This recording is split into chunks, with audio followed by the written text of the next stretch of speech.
This is the voice of freedom. The Worldwide Freedom Radio Network is on the air. You're listening to the Hour of the Time. I'm Prue. You were going to say good evening. You're on the air, weren't you? Yeah. Oh, boy. Like you're there. And I'm William Cooper.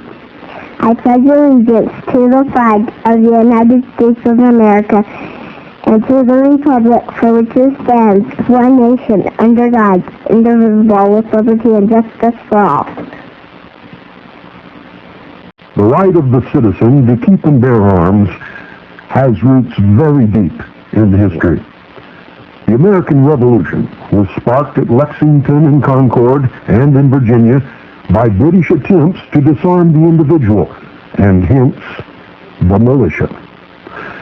Thomas Jefferson once wrote that the authority of the Declaration of Independence rested on the harmonizing sentiments of the day, whether expressed in conversation, in letters, printed essays, or in the elementary books of public right, as Aristotle, Cicero, Locke, Sidney, etc.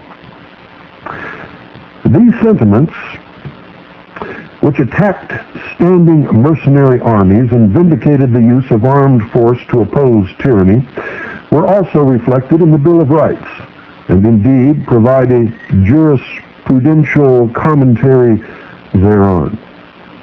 Aristotle, Cicero, John Locke, and Algernon Sidney provided the philosophical justification of the armed sovereignty of the populace.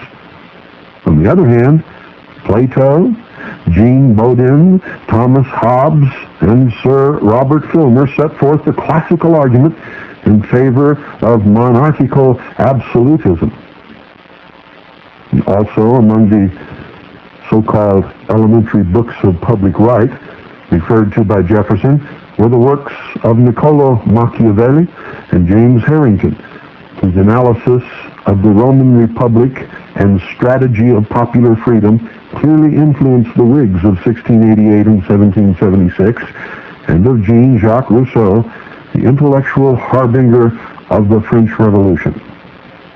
Montesquieu, Bessaria, Berg, and Adam Smith were influential in the areas of legal theory, criminology, and, of course, political economy. While relying to a great extent on Cicero, who was dubbed the greatest orator, statesman, and philosopher of Rome, in the words of John Adams, the founders of this nation based their thinking on the role of the Roman militia in great measure on Machiavelli. Machiavelli's influence was clear in George Mason's speech to the Fairfax Independent Militia Company, which was composed of volunteers who supplied their own arms and elected their own officers. Well, according to Mason, the essential maxims of the Roman Commonwealth were undermined. Their army no longer considered themselves the soldiers of the Republic, but as the troops of Marius or Sylla, of Pompey or of Caesar, of Mark Antony or of Octavius. John Adams praised Machiavelli for his constitutional model for Florence, which included a popular militia, wherein the sovereign power is lodged both of right and in fact in the citizens themselves, as he put it. Considering such influences, it is no wonder that the second article in amendment affirms the relation between a popular militia and popular freedom in language directly descended from that of Machiavelli. Now, dear listeners, for constitutional principles of government, the founders of this republic, our republic, relied most on the 17th century English republicans, who themselves had been deeply influenced by Aristotle, Cicero, and Machiavelli. Jefferson saw to it that Locke and Sidney would be required reading at the University of Virginia for, as he said, as to the general principles of liberty, and the rights of man in nature and in society, the doctrines of Locke in his essay concerning the true, original extent and end of civil government, and of Sidney in his discourses on government, may be considered as those generally approved by your fellow citizens of this and the United States. Relying on Locke to deny any governmental right to be absolutely arbitrary, Samuel Adams related, quote, Mr. Locke has often been quoted in the present dispute between Britain and her colonies, and very much to our purpose, end quote. Like the Declaration of Independence, the Virginia Declaration of Rights of 1776, written by George Mason, contains specific phrases from Locke as well as from Cato's letters. The same philosophers appeared in the last will and testament of Josiah Quincy, Jr., who left, quote, to my son, when he shall arrive to the age of 15 years, Algernon Sidney's works, John Locke's works, and Cato's letters, may the spirit of liberty rest upon him, end quote. There are no fathers who leave such admonitions in their wills, nor such bequeathments to their sons today. But to sum it up, the two categorical imperatives of the Second Amendment, that a militia of the body of the people is necessary to guarantee a free state, and that all of the people, all of the time, not just when called for organized militia duty, have a right to keep arms, derive from the classical philosophical texts concerning the experiences of ancient Greece and Rome and 17th century England. Aristotle, Cicero, Machiavelli, and the English Whigs provided an armed populace with the philosophical vindication to counter oppressors, which found expression in the Declaration of Independence and in the Bill of Rights. In this sense, the people's right to have their own arms was based on the philosophical and political writings of the greatest intellectuals of the past 2,000 years. William Jefferson Clinton doesn't hold a candle to such men. An appreciation of the significance of these elementary books of public right is indispensable to a correct understanding of the meaning of the Bill of Rights in general and of the Second Amendment in particular. And furthermore, an understanding of the authoritarian absolutism of Plato, Bowden, Hobbes, and Filmer is as necessary as an understanding of classical libertarian republicanism in order to know what America's founders rejected as well as what they accepted. Those who drafted and supported the Bill of Rights followed the libertarian tradition of Aristotle, Cicero, and Sidney, and they rejected soundly the authoritarian, if not totalitarian, tradition of Plato, Caesar, and Filmer. These two basic traditions in political philosophy have consistently enunciated opposing approaches to the question of people and arms, with the authoritarians rejecting the idea of an armed populace in favor of a helpless and obedient populace, and the libertarian republicans accepting the armed populace and limiting the government by the consent of that armed populace. Speaking as Socrates in the Republic, Plato provided a comprehensive analysis of the social and political consequences of individual ownership of arms versus a state monopoly of arms.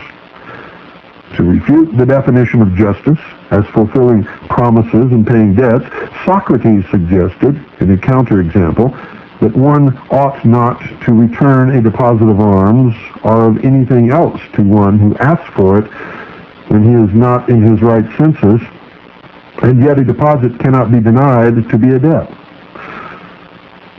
since the return should not be made to one quote, not in his right mind, end quote, repayment of a debt was not necessarily justice because, as he put it, and I quote, a friend ought always to do good to a friend and never evil, end quote. By implication, individual possession of weapons by sane individuals was ethically acceptable to Socrates. Yet Socrates' own definition of justice as the fulfillment of one's proper function, at least as propounded by the more conservative Plato, rejected as degenerate the egalitarian democracy that an armed populace would predictably instate. An essential element of Plato's explanation of political transformation in the Republic related to the tendencies of the unjust state to win privilege through armed force, and of the armed multitude to abolish the unjust state in question. According to Plato, oligarchy arises when privilege based on wealth is fixed by statute. As he put it, quote, this measure is carried through by armed force unless they have already set up their constitution by terrorism, end quote. The abuse resulting from the state monopoly of violence leads to a disunited state wherein the rich and poor continuously plot against each other. If a war with outside forces arises, the oligarchs are faced with the following dilemma. Either they must call out the common people or not. If they do, they will have more to fear from the armed multitude than from the enemy. And if they do not, in the day of battle, these oligarchs will find themselves only too literally a government of the few. The development of an oligarchy into a democracy requires that the common people be armed. Former members of the ruling class who lose their wealth and power long for a revolution. These drones are armed and can sting. Finally, whether by force of arms or because the other party is terrorized into giving way, the poor majority overcomes and establishes a democracy which grants the people an equal share in civil rights and government. Liberty and free speech are rife everywhere. Anyone is allowed to do what he likes. Plato did not like such a possibility. While Plato attacks democracy for exhibiting characteristics which today would be considered laudable, some of his remarks are nevertheless directed against a social order that retains political inequality and therefore cannot be considered a complete democracy. That's why he called his writing the Republic.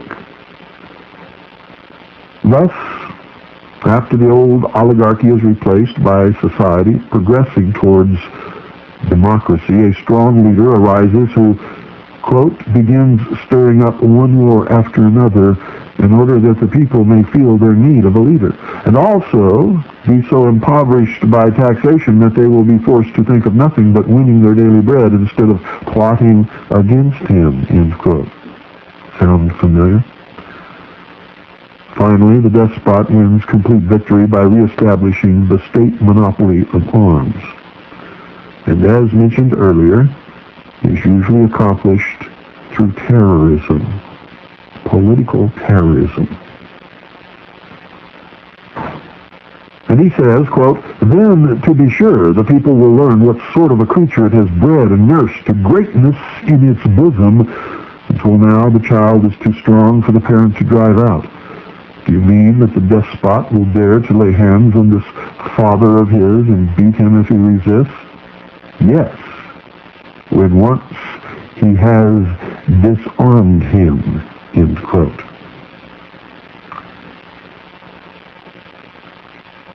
While Plato portrays tyranny as the ultimate degeneration of the state, his ideal state, the reign of the philosopher king, where have you heard that before, actually resembles tyranny. Both despotism and the ideal monarchy involve rule by one person, with the only difference being the alleged good intentions of the ideal monarch. a dubious check on despotism. Plato himself suggested that a young, educated despot may become the philosopher king. After attacking the democratic ideal where one man is traitor, legislator, and warrior all in one, Plato devised a normative social structure with the ruling philosophers at the top, the soldier auxiliaries in the middle, and the working masses at the very bottom. This pyramid sets the royal elite over the professional warriors and requires the inferior multitude to, quote, mind their own business, end quote. The stage is thereby set for a tyranny, having monopolized the means of force to exploit the majority. Plato's practical proposals for totalitarianism are set forth in the Laws, which anticipates a state of just over 5,000 citizens plus numerous slaves, while at one point designating warriors as a specialized class. Plato elsewhere anticipates that the director of children and other instructors will discipline all girls, boys, women, and men with compulsory military exercises. You see, nothing under the sun has ever changed.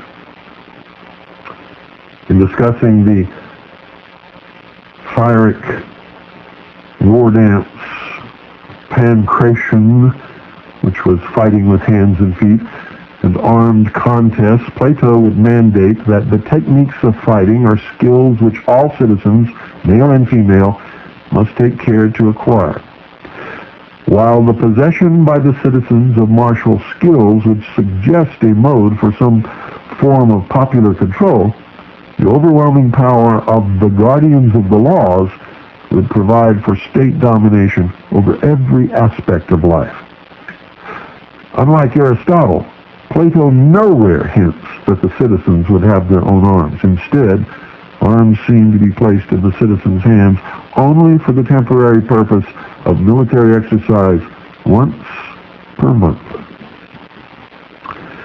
So while failing to foresee that martial arts learned by the citizens may contribute to the protection of popular liberty, the Laws insist that freedom from control must be uncompromisingly eliminated from the life of all men.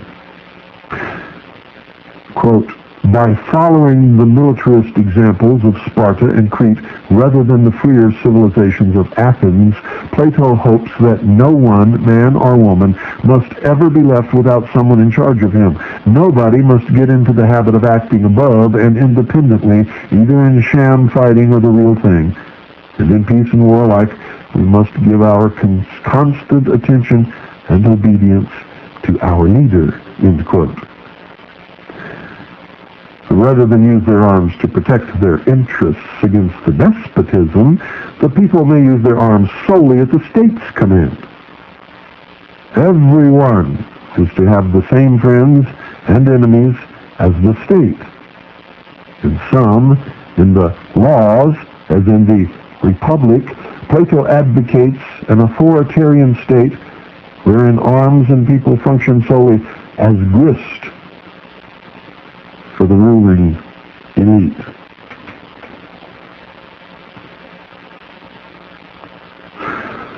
In the Politics, Aristotle critically analyzes the elitist authoritarian regime advocated by Plato, as opposed to the strict division between rulers, warriors, and workers in the Socratic dialogue. Aristotle's concept of polity included a large middle class, in which each citizen fulfilled all three functions of self-legislation, arms-bearing, and working. According to Aristotle, who is known as the father of reason, quote, there are many things which Socrates left undetermined. Are farmers and craftsmen to have no share in government? Are they or are they not to possess arms? End quote. And in accord with his broad philosophical ideal of the golden mean, Aristotle expresses a very keen awareness of the true basis of political equality. Quote, "The whole constitutional setup is intended to be neither democracy nor oligarchy, but midway between the two, what is sometimes called polity, the members of which are those who bear arms." End quote. The members of which are those who bear arms. Aristotle proceeded to attack again the constitution of Plato's laws because despite its suffrage, it was oligarchical, and one of its salient features was a disarmed populace. Aristotle found the monopolization of arms bearing in the hands of one class to be an objectionable feature of the best state advocated by Hippodamus. Quote, "Hippodamus planned a city with a population of 10,000 divided into three parts, one of skilled workers, one of agriculturalists, and a third to bear arms and secure defense," end quote. The legal restriction of arms bearing to a given class entrusted with defense would lead to oppression by that class. And he said, quote, "The farmers have no arms.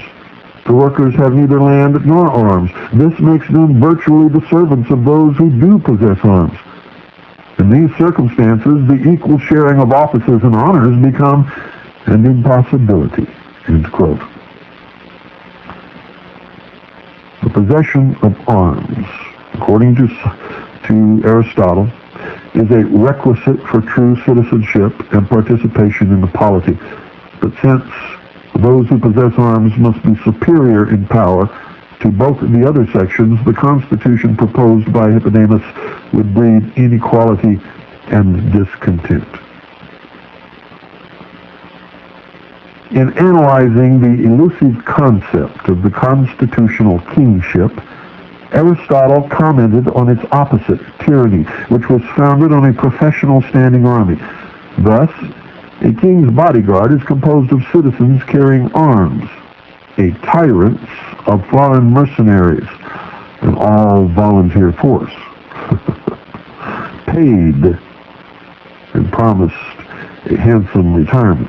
The citizens protect the king, but they need protection from the tyrant. Even the armed force of the monarch must not be strong enough to overpower the whole population. Aristotle was a very smart man. Since all true citizens possess arms, the arms bearers are not limited to those who defend the state in war. Just after referring to, quote, "the class which will defend in time of war," end quote, Aristotle declares that, quote, "it is quite normal for the same persons to be found bearing arms and tilling the soil," end quote.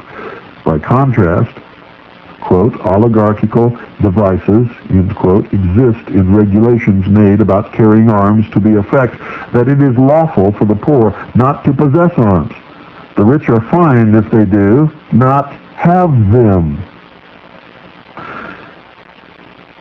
Since arms were essential to the polity for full participation, in principle citizenship ought to be reserved for those who can afford to carry arms.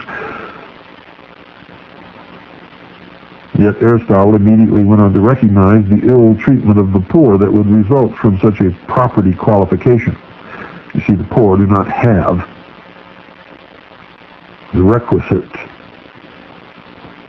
wealth in order to always be able to afford to bear arms. In a polity, each citizen is to possess his own arms, which are not supplied or owned by the state. As Plato had perceived in the Republic, Aristotle also saw that a prerequisite to the transition from an oligarchy to a popular constitution is the arming of the people, who would overpower the oligarch's troops. Furthermore, tyranny derives from the oligarchy's mistrust of the people. Hence, they deprive them of arms, ill-treat the lower class, and keep them from residing in the capital. These are common to oligarchy and tyranny. War, taxation, and public works keep the people poor and preoccupied, perpetuating the power of the tyrant. It is also in the interest of a tyrant to keep his subjects poor so that they may not be able to afford the cost of protecting themselves by arms and be so occupied with their daily tasks that they have no time for rebellion. While recognizing the political implications of material factors, including territory and military technology, Aristotle contended that conditions promoting the use of cavalry and hoplites would result in an oligarchy because of the high costs of horses and heavy armor. But the light armed infantry and service in ships are democratic, and so in practice, wherever these form a large proportion of the population, the oligarchs, if there is a struggle, fight at a disadvantage. The possession of light arms by the people allows them to overcome oligarchy. Quote, "It is by the use of light infantry in civil wars that the masses get the better of the rich. Their mobility and light equipment give them an advantage over cavalry and the heavy armed," end quote.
Ladies and gentlemen, every city requires food, tools, and arms, and of course many other things, but these are essential. Arms are included because members of the Constitution must carry them even among themselves, both for internal government in the event of civil disobedience and to repel external aggression. In polity and democracy, in contrast with oligarchy and tyranny, the members of the Constitution are many, and all have arms, whether they comprise the few or the many. Those with arms are sovereign, and I quote Aristotle, "For those who possess and can wield arms are in a position to decide whether the Constitution is to continue or not," end quote. Pretty heavy, isn't it? But if you read the Declaration of Independence, you'll see that our founding fathers said exactly the same thing. And that's the way that they intended it. So that if government became oppressive or became a tyrant, the people could dissolve such government and institute a government of their choosing.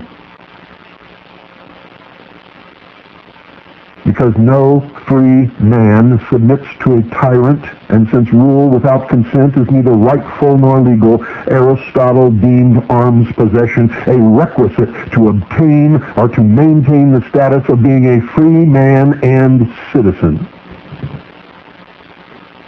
Without arms, that status was unreachable, and is unreachable, and will always be unreachable. In the Athenian constitution, Aristotle describes the manner in which Pisistratus seized power by force and set up a tyranny by disarming the Athenians, sent into exile for establishing a tyranny. Pisistratus hired soldiers and returned. And Aristotle describes it thusly, quote, Winning the battle of Pullinus, he seized the government and disarmed the people. And now he held the tyranny firmly. And he took Naxos and appointed Lygedamus ruler. The way in which he disarmed the people was this. He held an armed muster at the temple of Theseus and began to hold an assembly. But he lowered his voice a little, and when they said they could not hear him, he told them to come up to the forecourt of the Acropolis, in order that his voice might carry better. And while he used up time making a speech, the men told off for this purpose, gathered up the arms, locked them up in the neighboring buildings of the temple of Theseus, and came and informed Pisistratus. End quote. Pisistratus then told the people that henceforth only he would manage public affairs. Pisistratus was tyrant for almost 2 decades and was succeeded by his sons Hippias and Hipparchus. After Hipparchus was killed in a procession, Hippias resorted to torture and execution. Aristotle says, and I quote, "But the current story that Hippias made the people in the procession fall out away from their arms and searched for those that retained their daggers is not true, for in those days they did not walk in the procession armed. But this custom was instituted later by the democracy," end quote. In short, the Athenians were disarmed under tyranny and armed under democracy. Aristotle also described the similar methods resorted to by the 30 tyrants to perpetuate their power. Under their rule, only 3,000 persons who favored the tyranny qualified for citizenship. Opposition naturally arose from the majority of the people deprived of citizenship. The multitude found an able spokesman, and Theramences, who the 30 feared would lead the people to destroy the oligarchy. After losing an expedition against armed exiles, the 30 decided to arm the others and to destroy Theramenes, in part by giving themselves absolute powers to execute any citizens not members of the roll of 3,000. Theramenes having been put out of the way, they disarmed everybody except the 3,000, and in the rest of their proceedings went much further in the direction of cruelty and rascality. The 30 eventually met a violent end due to the success of the armed refugees. To add it all up, in the theory and praxis of Athenian politics as expounded by Plato and Aristotle, an armed populace means polity and direct democracy, while a disarmed populace is the essential element of oligarchy and tyranny. Moreover, Aristotle's concept of individual autonomy through personal arms in a polity may be viewed in light of the nature which impels mankind to develop and possess defensive weapons. This natural tendency, according to his account in Parts of Animals, which is the title of a book, stems from the human's anatomy. And I quote, "Now it must be wrong to say, as some do, that the structure of man is not good. In fact, that it is worse than that of any other animal. Their grounds are that man is barefoot, unclothed, and void of any weapon of force. Against this we may say that all the other animals have just one method of defense and cannot change it for another. They are forced to sleep and perform all their actions with their shoes on the whole time. As one might say, they can never take off this defensive equipment of theirs, nor can they change their weapon, whatever it may be. For man, on the other hand, many means of defense are available, and he can change them at any time, and above all, he can choose what weapon he will have and where. Take the hand. This is as good as a talon, or a claw, or a horn, or again a spear, or a sword, or any other weapon or tool. It can be all of these because it can seize and hold them all, and nature has admirably contrived the actual shape of the hand so as to fit in with this arrangement," end quote.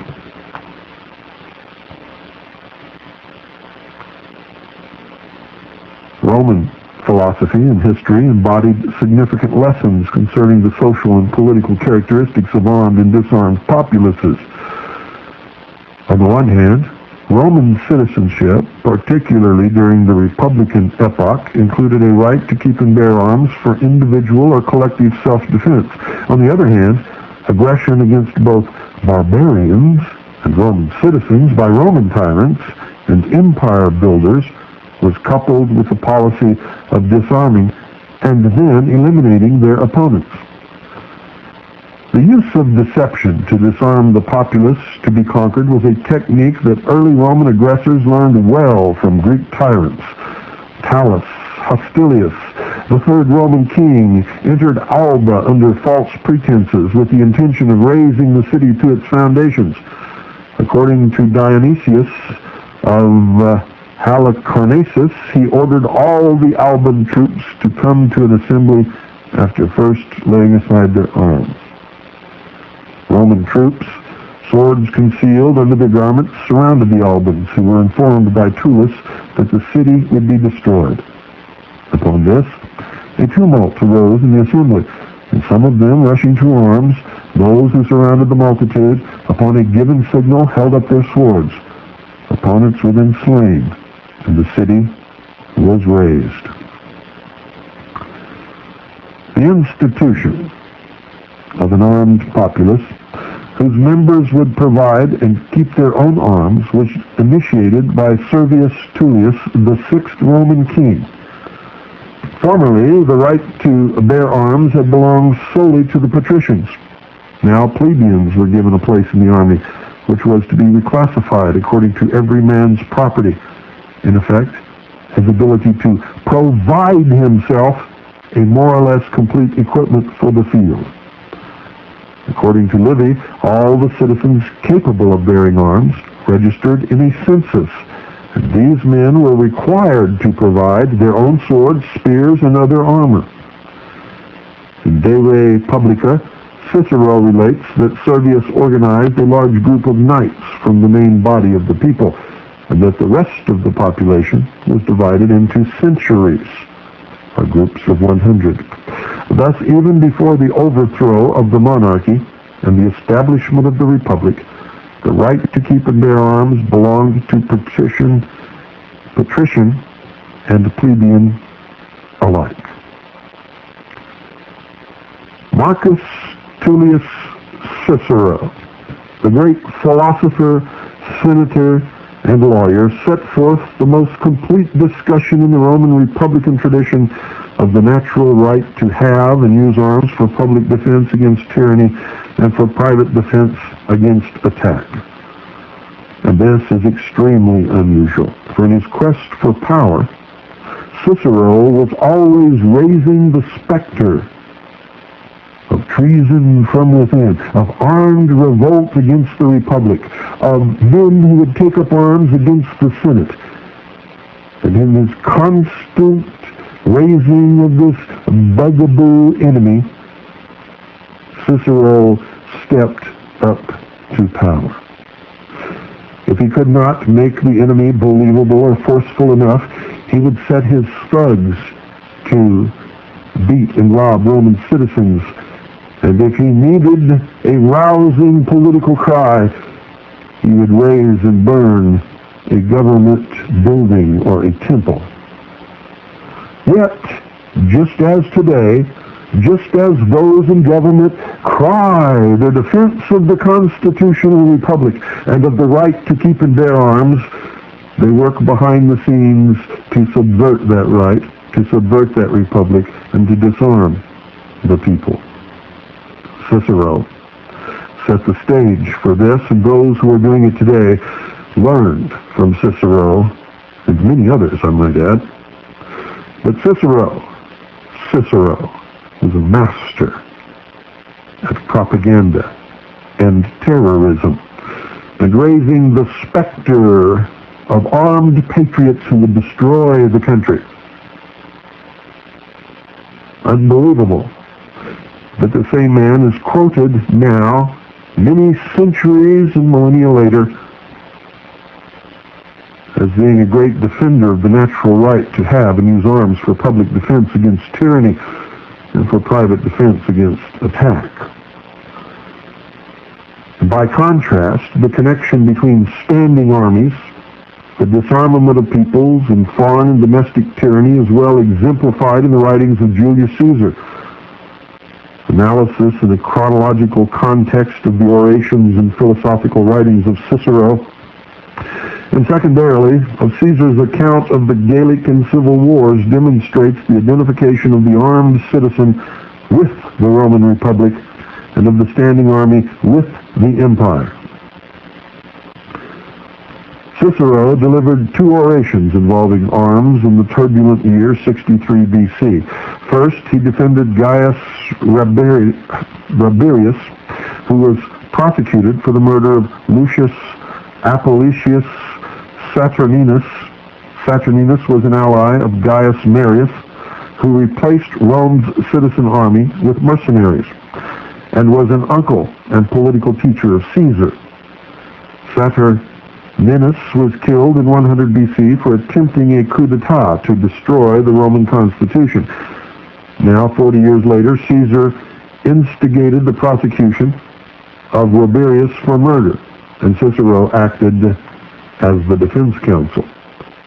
All of this you should read about in the newest book out, entitled Julius Caesar, and I will attempt to give you the author's name sometime during this broadcast.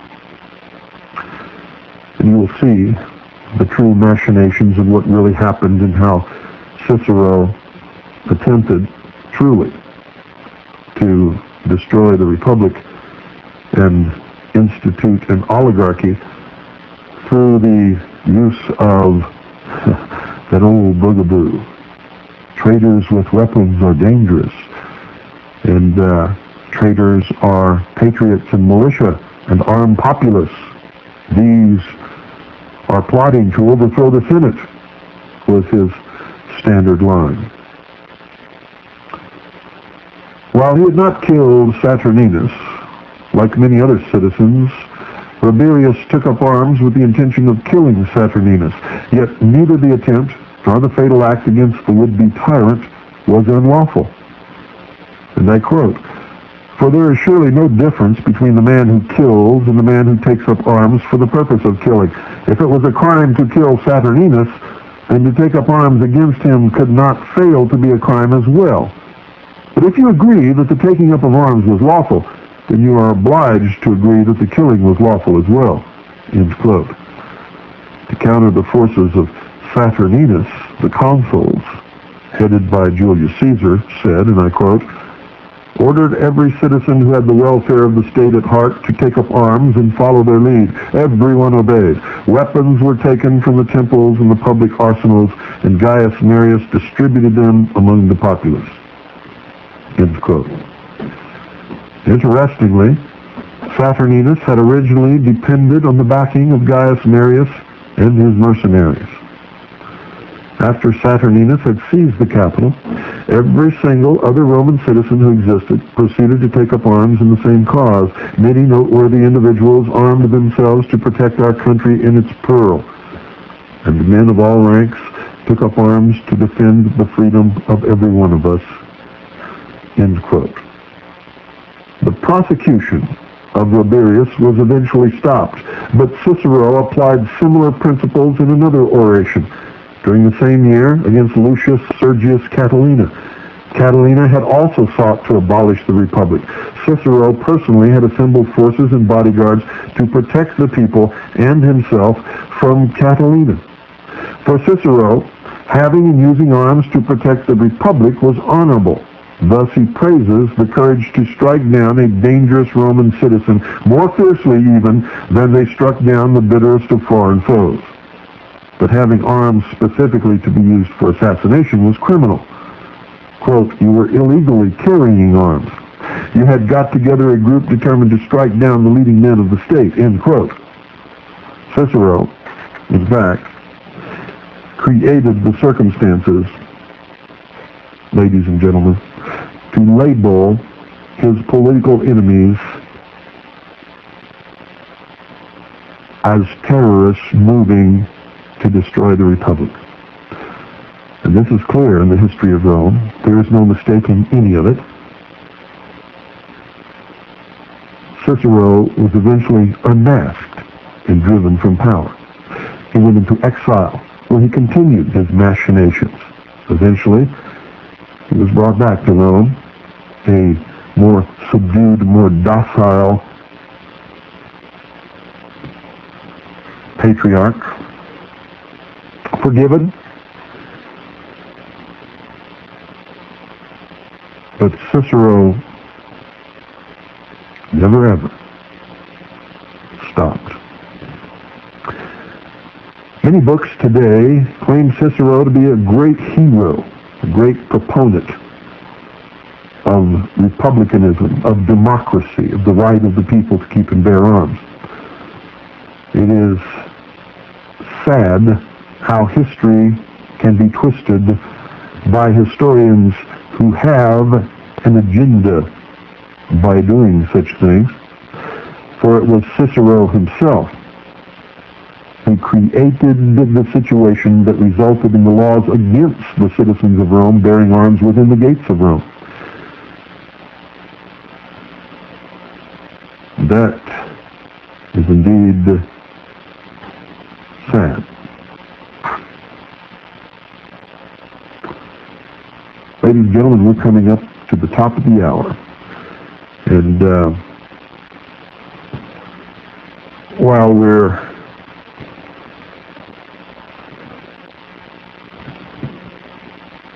at that top of the hour and doing our network break, I'm going to put on some music so that I can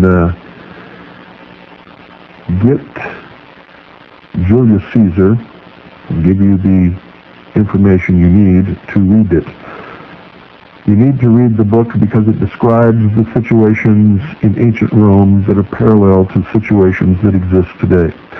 And you can see the machinations of the senators and the powerful families of Rome as they compete for power and as they attempt to undermine each other and as they attempt to take the reins of control away from the people, the citizens of Rome, and create an oligarchy, which eventually leads, of course, to a dictatorship in the form of an emperor and an empire.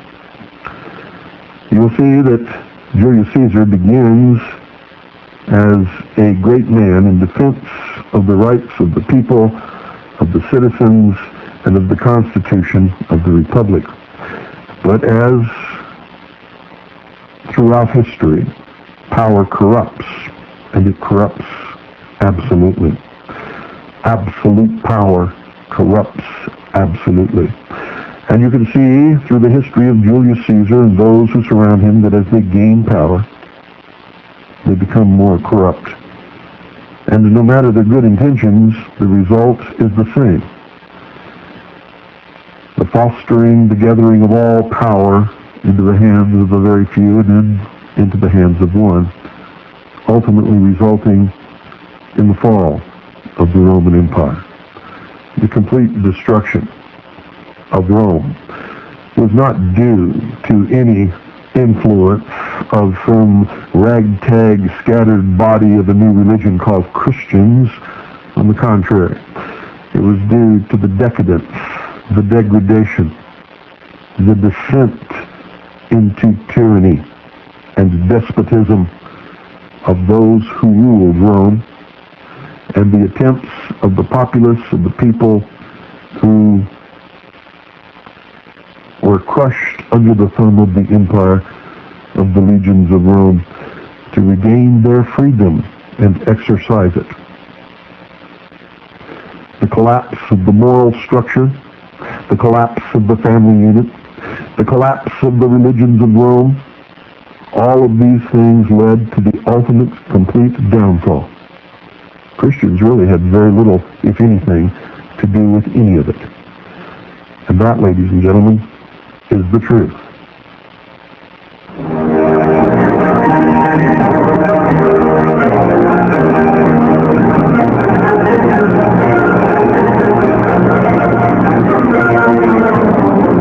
This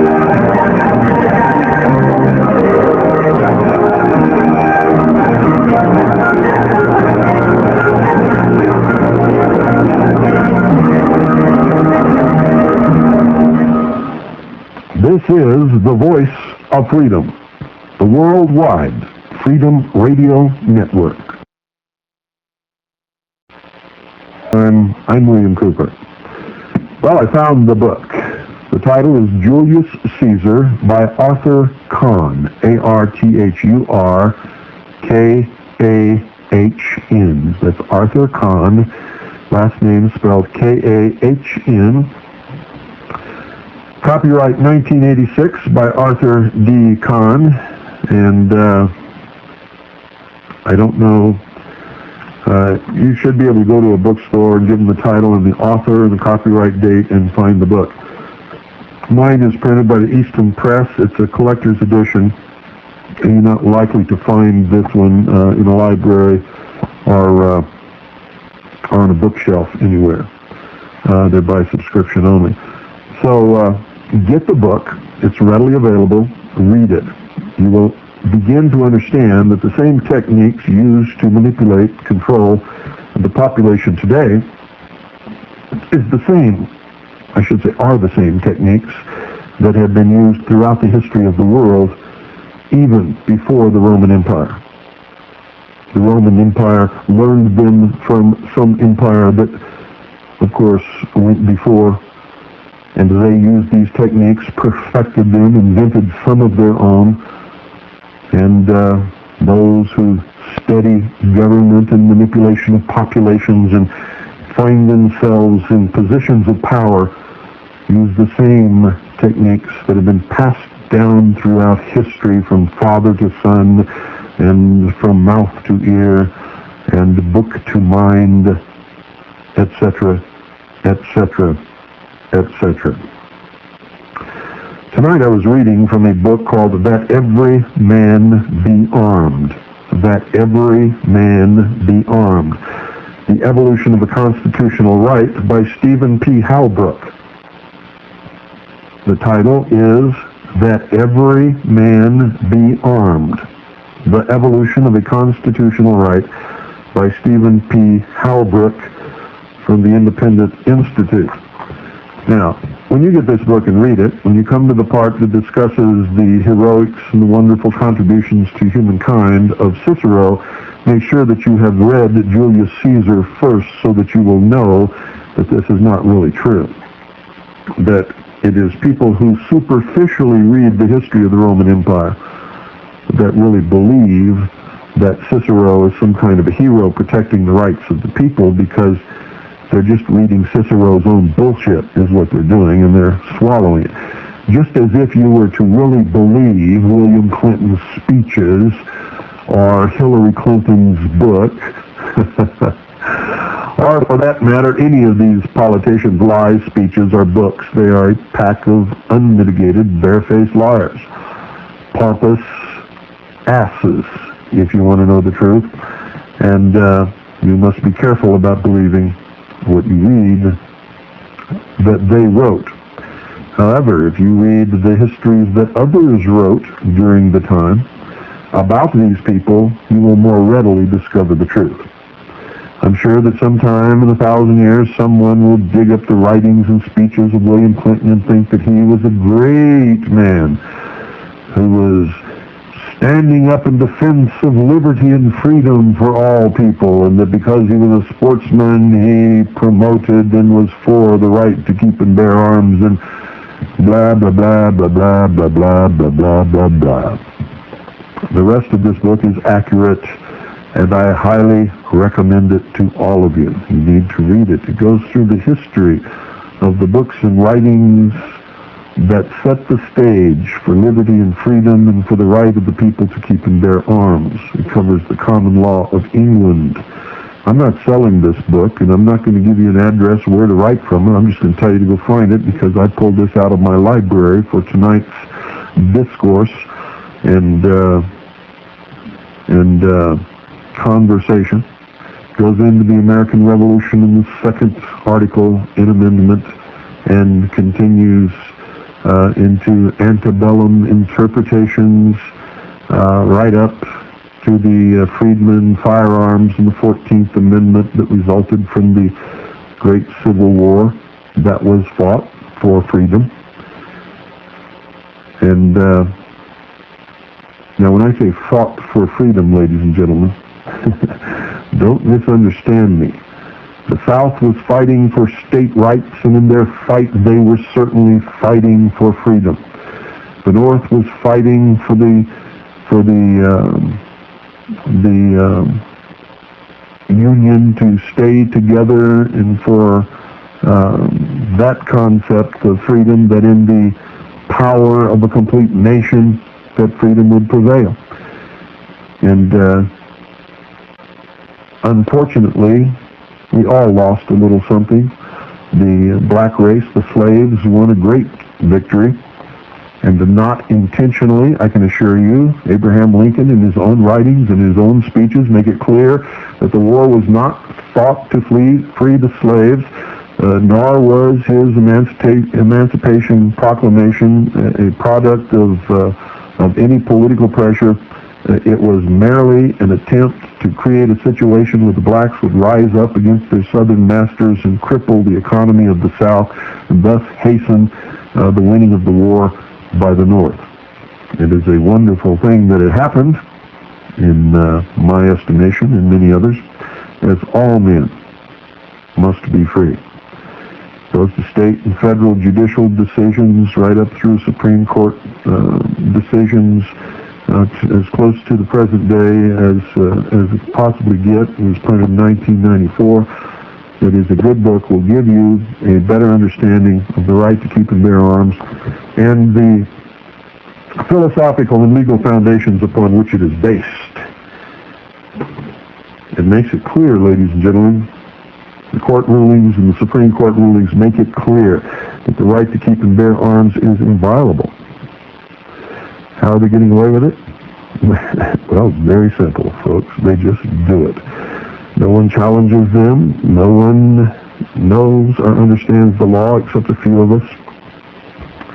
And when we challenge them, we win personal, small victories, not large national victories.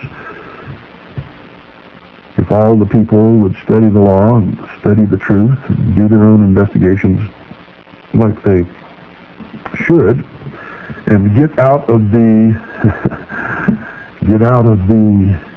elitist inspired attitude that they must occupy all of their time to live in some great wealthy station beyond their capabilities of enjoying it because of the amount of slavery and drudgery that they have to go through to maintain that status of standard of living, they might live a much more enjoyable life.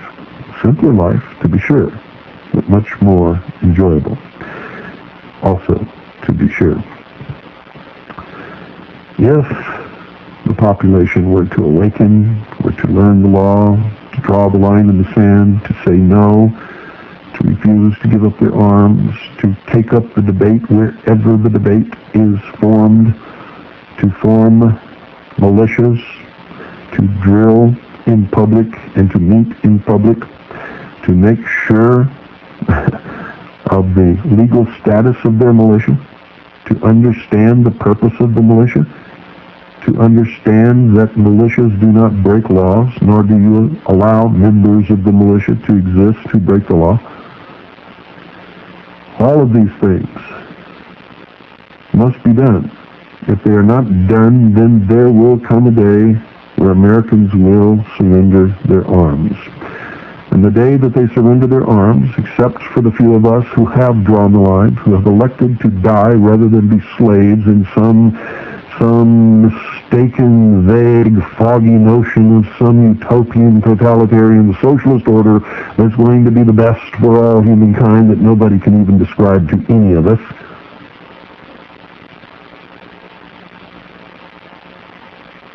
Except for us, most will march off into that slavery. And on the day they surrender their arms, Americans will become slaves and America will cease to exist. It is just that simple, ladies and gentlemen. It is not a subject of debate. It's an absolute fact. History repeats itself over and over and over again. Nothing. There is nothing new under the sun today at all. Period. All things have been before, and all things will come around again. It is the same old march that is always performed, and it will be the same old march 1,000 years from now that is performing today. There are cycles and stages and seasons that just repeat. Why do you enjoy the springtime when it comes? Because you have forgotten how wonderful it is through the winter and the fall, and it's as if it were new again and you had never seen it before in your life. It is marvelous.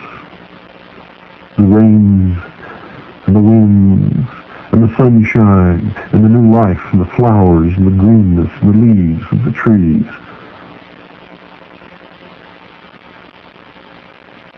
The warmth. And then the fall comes with its magic. And it is magic, the crisp snap in the air. It's invigorating, as a matter of fact. The trees, the leaves begin to turn into the most beautiful symphony of colors that you can imagine. And then slowly drop from their branches, and before you know it, there's a barren, bleak landscape, overcast, bitter cold and snows. And of course, this does not take place everywhere in the world, but I can tell you from my own experience, ladies and gentlemen, for I lived in Hawaii for 8 years, and there are no seasons in Hawaii. None whatsoever. It's just one long, beautiful, great, wonderful, fantastic, incredible summer. And after a while, it is the most absolutely boring experience that you can imagine. After 8 years, I had to flee the islands. I could not stand it any longer. If I smelled another flower, if I saw another lush green hillside covered with the most beautiful rainbow, I was just going to vomit. You see, we need that change, or at least I do. I believe that most people need that kind of change. Without it, our lives become, well, the same. There were other things about the islands that contributed to that feeling, ladies and gentlemen. You see, they're very small. You may think they're big when you're there, but after you've driven around the islands 500 times and you've seen everything absolutely that there is to see, you begin to feel as if you're in a tiny closet and you just can't get out. I'd love to go back. It's a wonderful place for a vacation. It's a wonderful place if you were rich enough to be able to go there for 3 or 4 months out of the year and then go somewhere else for a while. Just traveling seems to take the place of the seasons and gives you that needed variety in your life. But you see, it's not just seasons of weather that exist in men's lives. It is seasons and cycles of politics and freedom and oligarchy and tyranny and revolution. And then it starts all over again. It has been that battle since the beginning of time, what I call the battle of good versus evil. Those who would enslave and those who will not be enslaved. And I am one of the latter. The right to keep and bear arms is a right that should be engraved upon the hearts and minds of all Americans. The second article in the amendment is clear, ladies and gentlemen. A militia being necessary to the security of a free state, the right of the people to keep and bear arms shall not be infringed. The first clause is descriptive. A militia being necessary to the security of a free state is making a statement that a state cannot be free. A state, in the terms of our founding fathers, was the people. Not a government, but the people. In order for the people to be free, they must have a militia. Who was the militia? All of the people, all of the time, who provided their own arms, their own kit, their own gear, their own sustenance, and were ready to defend the freedom of all at a moment's notice. Who could call up the militia? Any responsible citizen could call up the militia, as did Paul Revere during his famous ride. The second clause is the active clause, and is the entire reason for the entire phrase, for the entire sentence, for the entire second article in amendment. The right of the people to keep and bear arms shall not be infringed.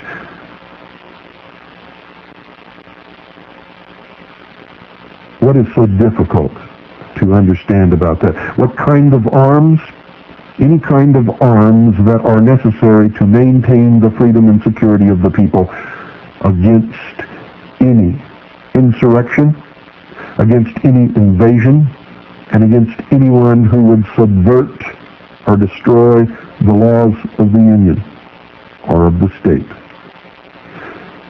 Anyone who would create an oppressive, tyrannical government over the people. Anyone who would attempt to disarm the people. The Constitution for the United States of America, ladies and gentlemen, recognizes the militia as a pre-existing body before the Constitution was written or adopted. You see, the Constitution does not provide for the Congress to form a militia or to create a militia. It provides for the Congress to call forth the militia, and by that statement recognizes the supremacy of the militia over the Constitution as a pre-existing force of the people and of the several colonies to protect their freedom against anyone who would take it away. The Declaration of Independence set the stage by saying any government that would become despotic or become a tyrant should be overthrown by the people, disbanded by the people, negated by the people. It all means the same thing. And that they should form a government more to their liking, one which would serve their interests and preserve their freedoms. Every American should read the Declaration of Independence and understand every word of it. If possible, you should memorize it.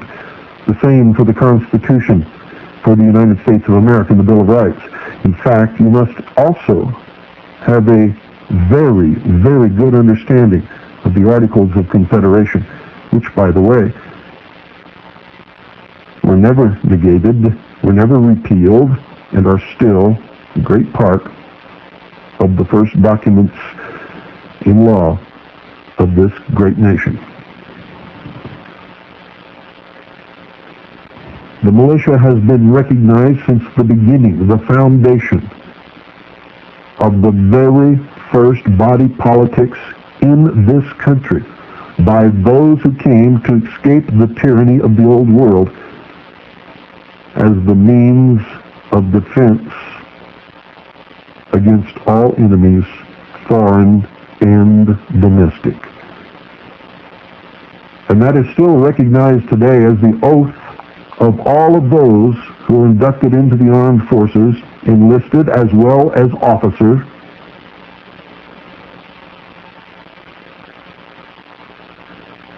requires that their allegiance be placed in defense of the Constitution for the United States of America against all enemies, foreign and domestic, and that they will obey all lawful orders of the officers placed above them.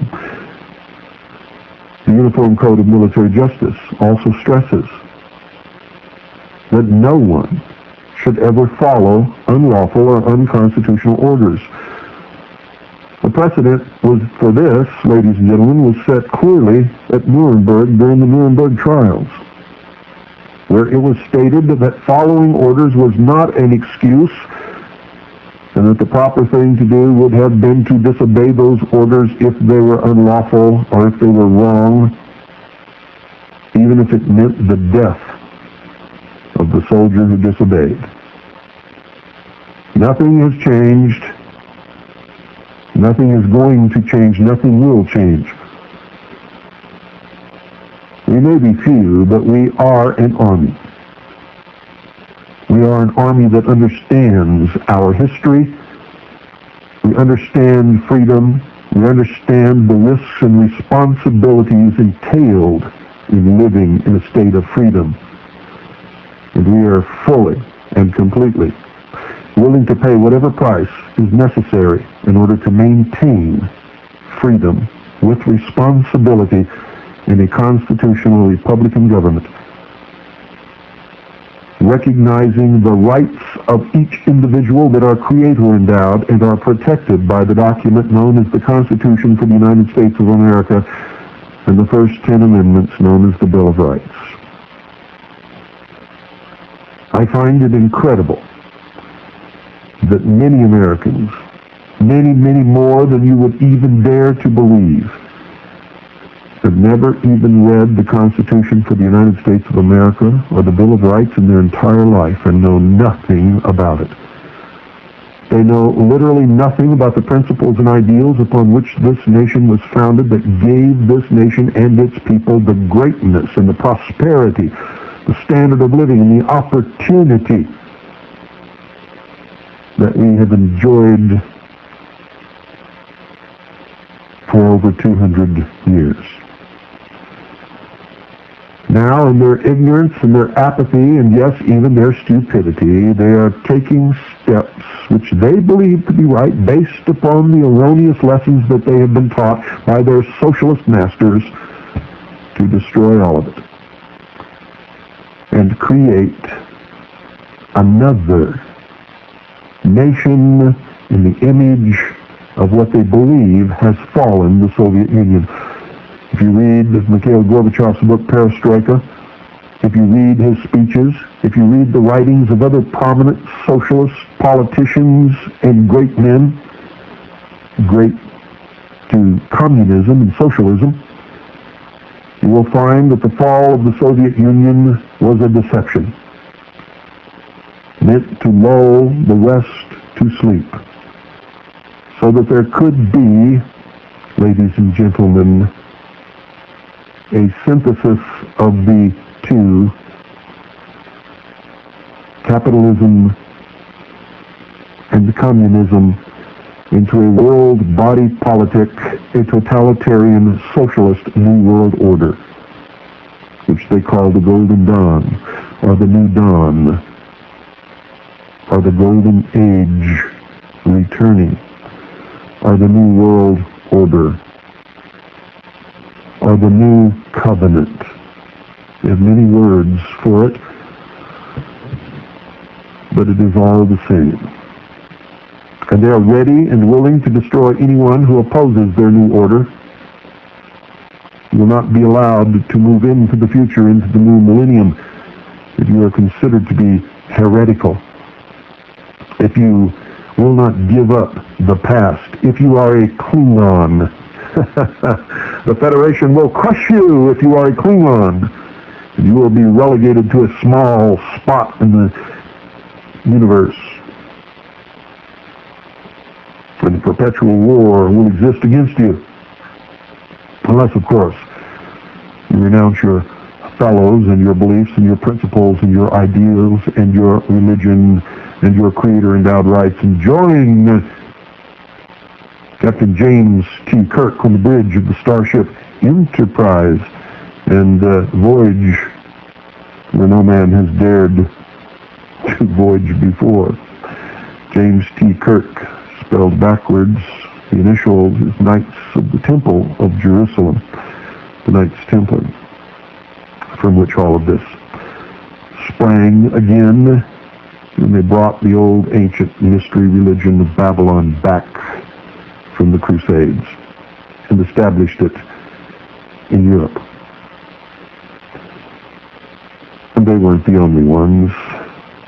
But you see, they had a passion, a vengeance against the existing religious orders, the existing nation states, the people who hunted them and condemned them. Their goal is to establish their religion, and only their religion is the religion of the world, to destroy all existing governments save theirs, their hidden secret government, which they will establish as a world totalitarian socialist, what they call benevolent despotism, where they will present a Messiah to the world behind whom rules, truthfully, a council of what they call wise men. And they fully intend to shackle the mob.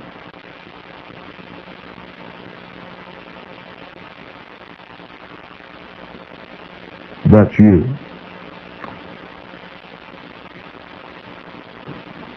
If I were you, I would study up on this. If I were you, I would take advantage of our sale and get your hands on our Mystery Babylon series.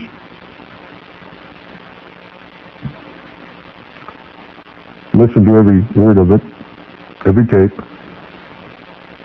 and wake up to the reality of the world. You see, your e-ticket has expired and you're still wandering around in Disneyland. The park is closed, the lights are out, the rides are not moving. Yet in your deranged state of mind, you believe that they are, and you believe that it's the real world, and that's the way it really is. But if you dare to venture over the fence and peek up over the top, you'll see that there really are hookers on Anaheim Boulevard, and that there are traffic accidents and crime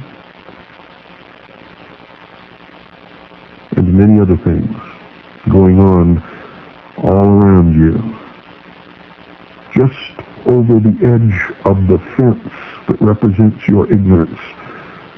Don't go away. I'll be right back, and then we'll take your calls. The number is 520-333-4578.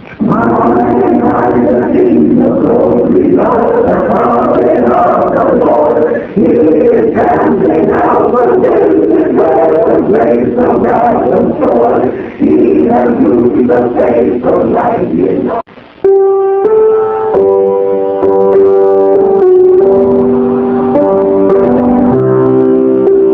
520-333-4578 is the number.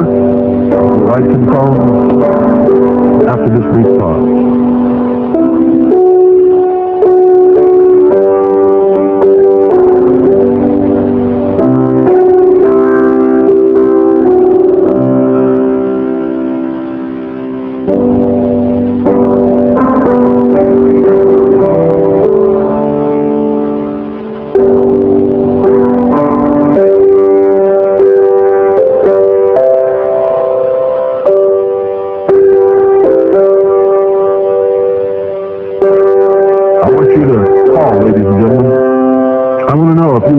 Take up arms in defense of the Constitution, the Bill of Rights, and freedom.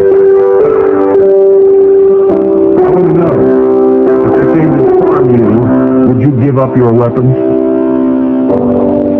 I want to know where you would draw the line in the thing.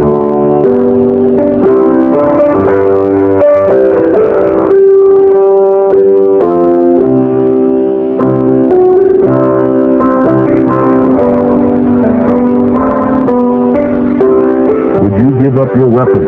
If they came to your door and said that they had passed a law that all Americans have to give up all weapons, would you do it? Where would you draw the line in the sand? Would you fight for freedom?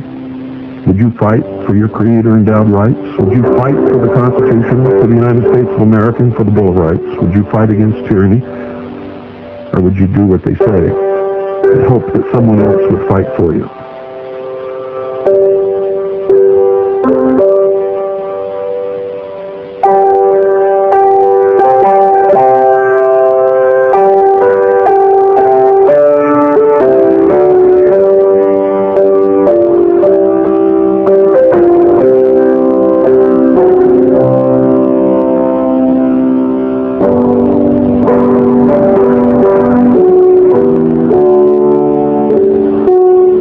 get on the air tonight, it's 520-33-year-78. Good evening, you're on the air.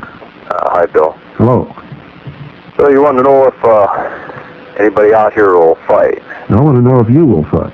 Yeah. No, you don't have to tell me your name or where you're calling from. I just want to know, would you fight? If they came to your door and said that they had passed a law in the middle of the night and they'd come for your weapons, what would you do? Well, I certainly wouldn't give them my weapons, and I would fight. And I probably spent the last 4 or 5 years of my life hoping that that day will never come, but preparing for it. Me too. It's been the whole thrust of this broadcast since its beginning. In fact, everything I've done since I've begun this quest, if you will, a quest to wake up the American people and stop the bloodshed that I know is coming if they persist in their insanity, to put us back in serfdom, so to speak. Yeah. You know, 2 or 3 years ago, I would talk to people about what was going on, and you'd get the strangest look. And it's a little different nowadays. There really seems to be a groundswell around here of people shaking their heads and just going, what's going on? Strange things are happening, aren't they? Yeah. I've noticed it also. In fact, I was talking to a friend of mine who is in law enforcement, has been for many, many years. And there was a time when he was the only one who dared speak up and was trying to educate the other people in the and I'm not going to give him away in the group that he works with. He tried to educate them, and they ridiculed him. He was the oddball. He was an outcast. He wasn't invited to dinner or to parties or anything. They gave him the worst duty, the worst cars to drive, everything. Now it's different. They're all coming to him saying, gosh, I remember you told me 2, 3 years ago this was going to happen, and it's happened. What can I do? Where can I go to learn more? And I find that thrilling. Yeah, it does make you feel good to know that people care enough that they'll do something about it themselves, that they're willing at least to try and seek out some knowledge. Uh-huh. So things around here are pretty, You have a group of like-minded people in your area? Yeah, we do. There's one official group out in the public, and then there's a lot of self. Good. And a lot of people that understand exactly what's going on, but want to remain in the shadows until it happens. That's fine, but everyone has to understand that to maintain legality, lawfulness, and legitimacy, there must be a public demonstration of the people's right to keep and bear arms in the form of a militia. Oh, absolutely. And I took care of all that. I ran the newspaper ads stating that there'd be the primary drill for the militia, and it was in the paper and all done up publicly, and we went ahead and read through the Code of Iowa and the Constitution of Iowa, and we gave off all the codes and sections and everything there had to do with the militia. Wonderful. How did it go? It went very well. Great. Very well. That's wonderful. Well, I applaud you. Anything else? No. That's I just want to let you know that you may be up there on the mountain by yourself, but you're not quite alone. Well, I'm not by myself either. If you know what that is. Yeah, I know what you mean. I understand my rights, and I understand how to protect them, and I am completely and totally committed and willing to die for my principles and ideals if it is necessary that I do so. Of course, not wanting to ever do so. But I find it difficult to understand a nation that would send its children off to die in some God-forsaken part of the world for something that has nothing to do with the Constitution or freedom or anything for the American people, save the pocketbooks of some very wealthy individuals and then be afraid to stand up or to ask their sons and daughters to stand up in defense of those freedoms and those principles and ideals right here in the country where they need to be doing it. That is a sore spot with me, and I am deeply bothered by that. Well, it just goes to show you how well public education has made ignorance. Really? Found, yeah. They've really turned everybody into an idiot. Yeah. Let's pump them cruise missiles into old Saddam. Let's get them suckers by. What, militia? To protect our rights? Oh, you must be some terrorist. Isn't it hypocritical? It is stupid. Yeah. It shows a complete lack of brains. Okay, I want to thank you for calling. Well, thanks a lot. 520-333-4578 is the number. We have about 16 minutes before the top of the hour, and it's time to hear from you, whoever you may be. Good evening. You're on the air. Yes. This is Al from Westwood. Hi, Al. How are you? Pretty good. You asked if we would give up our guns if they came to the house. Yes.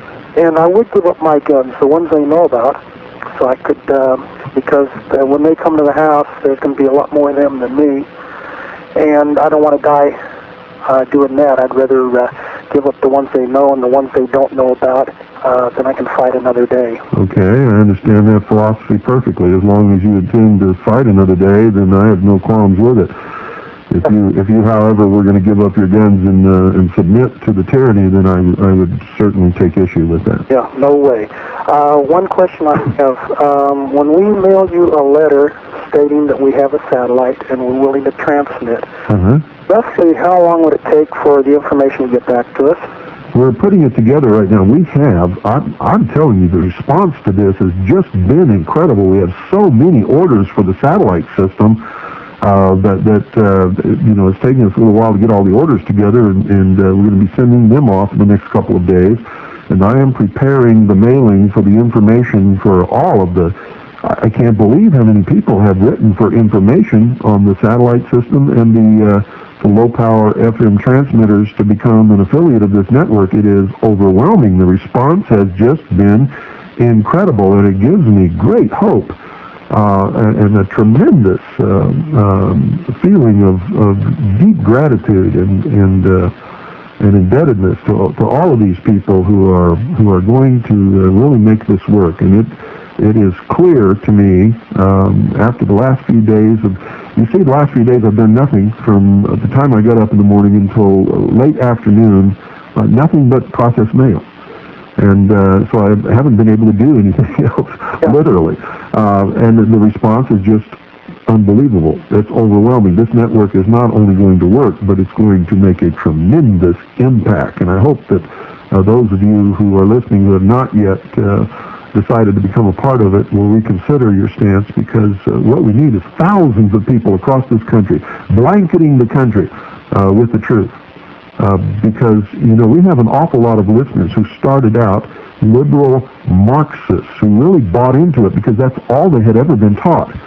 And after listening to the hour of the time, because it was brought to their attention by somebody who said, listen to these crazy right-wing wackos, you get a big kick out of this, they went and checked out what we talked about, and they have now become solid allies because they realize that this is not about right-wing versus left-wing. This is about freedom. This is about being Americans. This is about freedom for all people. Male, female, black, white, Native American, Oriental, no matter what your religion is, we don't care. We want everyone to be able to live in freedom with responsibility. And they're just now beginning to understand that they've been on the wrong road, literally walking themselves into slavery. And now they're setting themselves free, and I love it. I just love it. It just tickles me to death. And one of the greatest boosts we ever got was when the White House issued that memo naming me as the most dangerous radio host in America, and naming the frequency and all of that stuff that Rush Limbaugh read on the air, and it brought us probably one of the greatest radio audiences in the history of the world.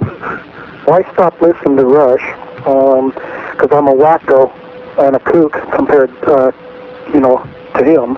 I'm a new listener to you, probably just a couple of weeks. I just found you. One other question, kind of personal. How tall are you and how much do you weigh? When I hear you talking about that 375 H&H, I would think that you'd have to be pretty good size to handle that. Well, I used to be 6'3" tall, but I guess as you get older, you lose some height because now I'm 6'2", and I don't know where that other inch went because I don't feel compressed. That way when we get older. Yeah, and I weigh around 250 pounds. I'm a big man. Yeah, see, I'm 5'8". Not fat, big. 160, and I'm afraid that thing would probably put me in the ground. But I've got a 0.6 I'm working on. Well, whatever you're comfortable with that will get you out as far as you could possibly shoot and be accurate is what you need. Right. And let's quit playing around with this hunting baloney. Oh, yeah. The truth is when they decide to destroy the Constitution and it then becomes our duty to restore the Republic, they are going to send against us troops that are trained to be effective within 200 yards. If we can keep them from getting within 200 yards, we can win this battle. Good. Well, hopefully we'll win it, one way or another. I have to believe that we will. I don't think that there's an army on the face of this earth that can occupy and conquer the American people if they maintain their spiritual faith and refuse to give up their weapons. It cannot be done. Yeah. Well, the only thing that bothers me is the good, well, I wouldn't say the good cops, but the older cops are going to be retiring. Younger cops are coming in, they're brainwashing them. Same with the military. Well, that's okay. Yeah. They're not too smart, are they? No, that's true. I mean, a good fight, they wouldn't last very long. And spec new, well, that's something else. How you can stand up with the UCMJ and be court-martialed. And fortunately, he hasn't gone to jail, but I'm afraid maybe they didn't do that for maybe really cause a lot of problems. Well, they couldn't do it. It would have been political suicide, number one. And number two, they have no basis to justify it because he was right. Where they can get by with doing what they did, they couldn't get by with anything more serious than that. Yeah. Well, the reason I ask about the mailing is because our mail goes through Reno, Nevada, and we seem to lose a lot of mail. Really? Have you filed complaints with the Post Office Department? It is a serious felony to interfere with the mail. Yeah, but well, if you file a complaint, they must investigate it. If they catch the culprit, they must prosecute them. Yeah. Interfering with the mail is a serious felony, and they can't get around prosecuting it.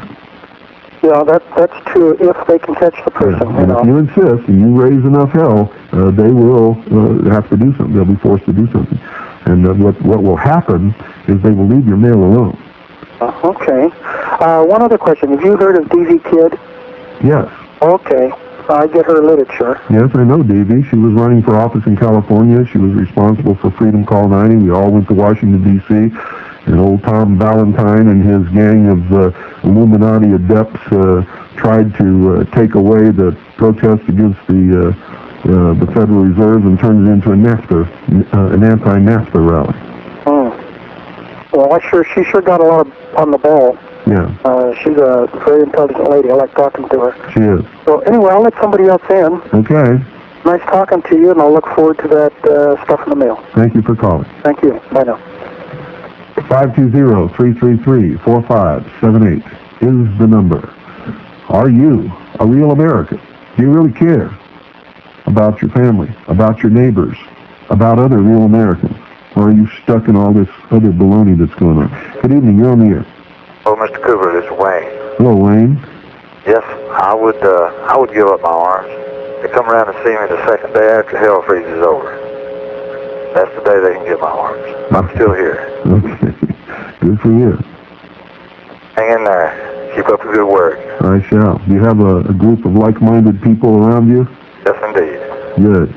You get with those people and take care of each other. We do that. And don't do anything stupid like some of these other groups have done. It's embarrassing for all of us. Sure is. Gives us a bad name and gives the other side of us ammunition. That's right. And we don't need that. Not at all.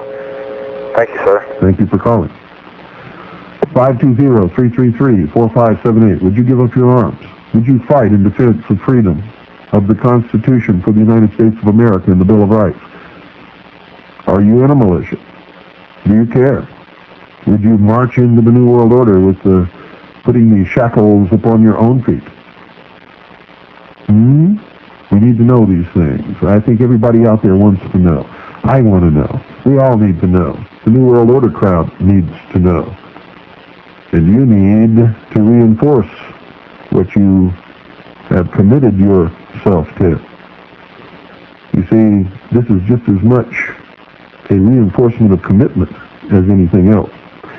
For to call this broadcast and make those kinds of statements that these callers have made is a commitment that you're going to find difficult to back down from once you've made it. So there's always a method to my madness, ladies and gentlemen. See, I'll get you to commit to freedom any way I can, over and over and over again if I can, always if I can, forever if I can. You see, it's one thing to, mention in passing to your buddies that they're not going to get my gun, and to make a solid commitment to yourself, to this listening audience, to me, to the nation, to those who would destroy liberty and freedom, who want to bring about their new world order on the ashes of this great nation that has given us so much. It just amazes me that the people who scream the most if their rights are violated are the very ones who want to destroy this country for their new socialist order. That amazes me. I sit and ponder that for hours sometimes. How can these people do that? If they really had what it was that they're trying to bring about, they would be the ones who would hate it the most. And maybe that's why socialists always, when they come to power, execute those who brought them to power. You realize that every time socialism has come to power in the history of the world, they have immediately turned upon those who supported them and brought them to power and executed them and purged them and killed them. In particular, the intelligentsia, the university professors,